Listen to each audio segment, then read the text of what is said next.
So I've been sorting through my interfacing books and I've realized that there's quite a number of interfacings out there on the market for making clothes, and there are lots of reasons why you could be using them wrong. So I'm going to share those reasons with you in this video and the things that you should do to use interfacings correctly. Stick with me.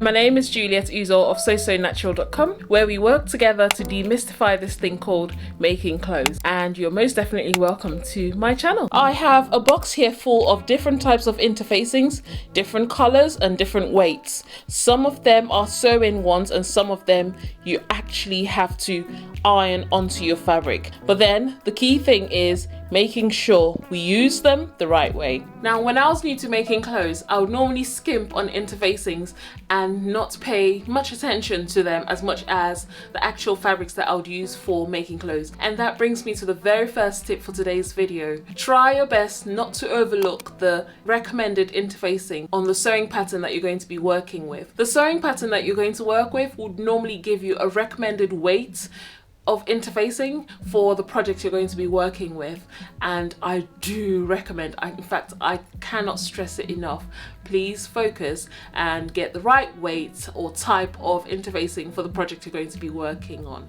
So you've selected the right weight of interfacing. Say for example you've got a lightweight one and you're about to get started with your project. Stop. Please test it on a swatch of the type of fabric you're going to be working on. Say for example I have here this fabric which has been recommended for the type of project I'm going to be working on. I need a little strip of this fabric and a little strip of my interfacing, and I need to actually put it onto the fabric just to check that it works the way I want it to work, because these interfacings come from different companies and they all behave differently, so you have to test it first before you actually start your project. Another issue that I've had so many people ask me about, and I've experienced as well along the years, is having that orange peel effect on your garments, like on the fabric. It's ugly, trust me, it's not nice, honestly.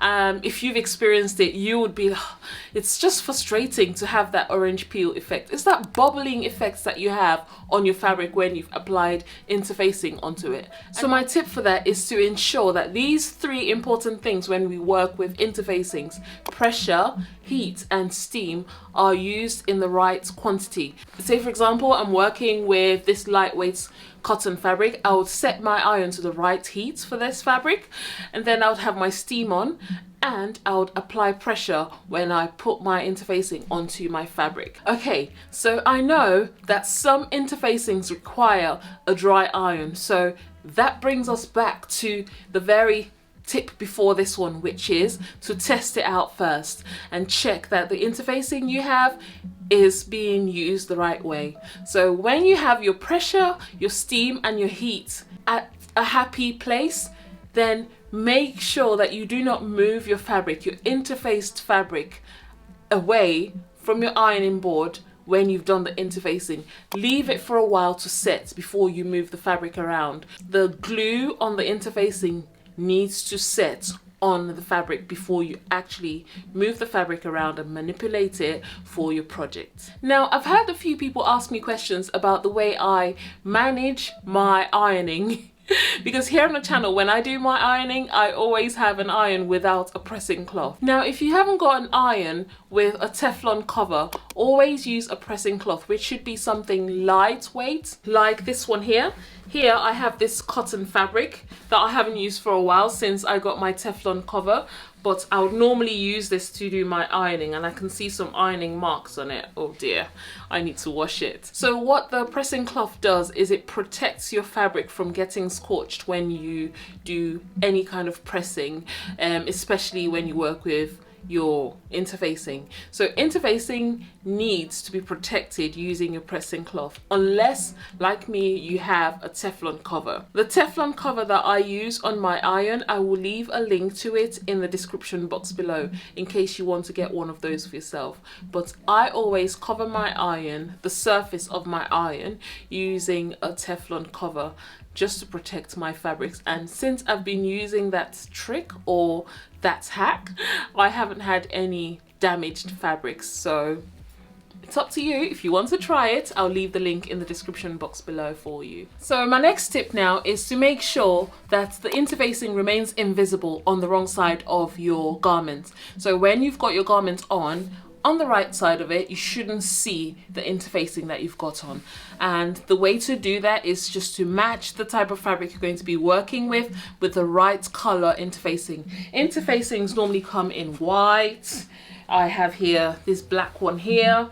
I think I've got a grey one as well. This one's slightly grey.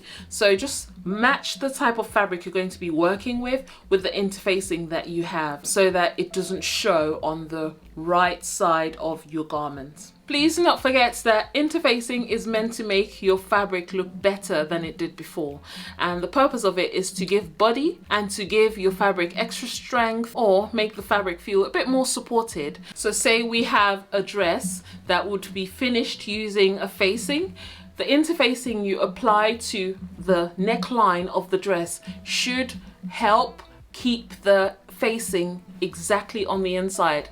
So without the interfacing, the facing would start to show on the right side of the garment. That's the purpose of making sure that interfacing is used correctly to support whatever you're creating with it and not to make it look worse than it did before.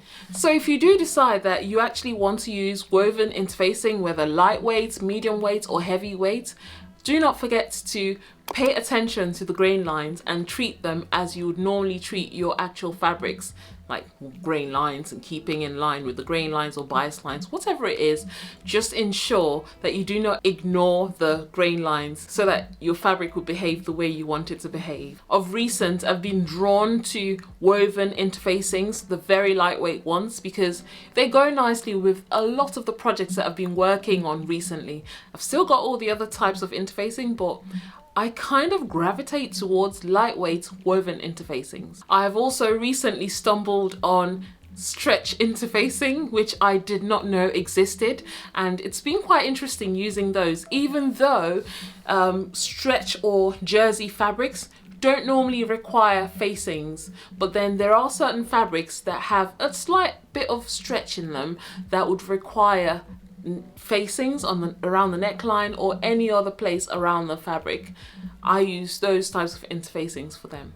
So something that I encountered when I did the sewing bee was Patrick Grant asked if I was going to bulk fuse, and I thought, what on earth are you talking about? Well, I didn't say that to him, but I didn't know that bulk fusing existed. Well, it actually does. It's an industry term, I think, and what they do is they would apply interfacing to a big batch of fabric before actually cutting out the fabric pieces. But do be careful with that so you do not over interface your fabric and use more than you require for your fabric. So if you're going to bulk fuse, just ensure that you're using the right amount of fabric and you do not over fuse the amount of fabric that you require. Just bulk fuse, or you apply interfacing to a big batch of fabric and then you cut out the fabric pieces like the facings and all the other parts of the fabric that would require interfacing applied to them. I thought I'll share that with you.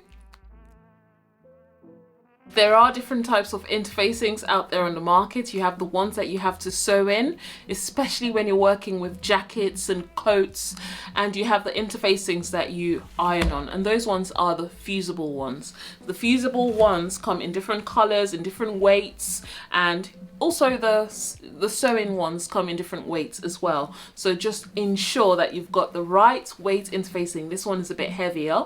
Make sure you've got the right weight interfacing to match the type of fabric you're going to be working on, and that would always be recommended on the sewing pattern that you're going to work on. Remember, this is mainly interfacing for dressmaking, and I hope these tips help you along your clothes making journey. I have these videos here on the screen sharing a bit more about things that you need to look out for when you make clothes. I hope to see you over at those videos, and I hope you enjoy the rest of your day. All the very best. Take care. Bye.